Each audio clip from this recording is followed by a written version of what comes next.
medyo na-emotional ako kasi I then uttered a quiet prayer na talagang as we celebrate the 128th Independence Day, sana all of us take to heart talaga na we have our love for God and our love for country and our love for our kakaiddan. That's our credo as public servants. So I also pray that throughout the archipelago, all leaders have that same sort of mindset na wala na pong mga hikwaan o kung ano-ano man, sana po talagang lahat po tayo ay magkaisahan.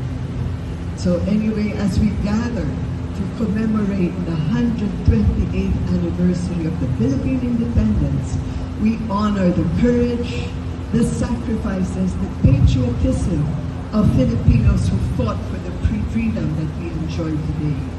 This day stands as a tribute to our history and a celebration of our identity as Filipinos and Ilocanos, people marked by strength, dignity, resilience, and enduring love for our pamilyanos.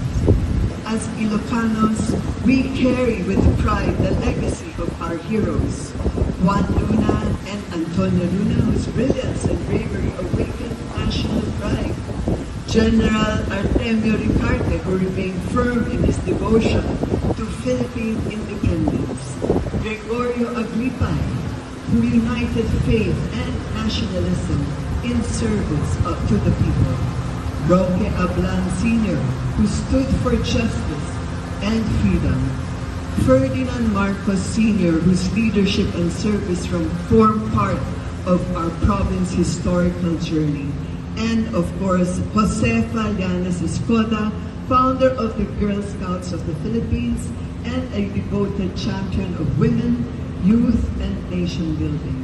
Their lives reminds us that patriotism is best expressed through service, sacrifice, and unyielding commitment to the common good.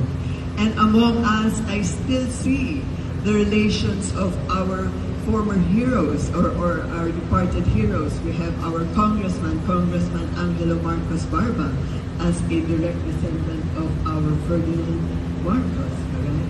And we also have Annette Ablan that's here as a descendant of Roque Ablan Sr. and all the rest that are here who, as very well said by our congressman, that all of us as public servants are heroes in our own right as well. So because of that, I also would like to acknowledge the personnel, the uniformed personnel that are here, that keeps us safe, that keep us orderly here in the province. And I'd like to thank the leader, PD Jomar Labiano, as he heads the delegation as well. And we also have all our SP members that are here who are also tirelessly working as they lay the resolutions and ordinances for our province, and even our mayors and vice mayors as well. So here we are, we show that truly together we can make things happen.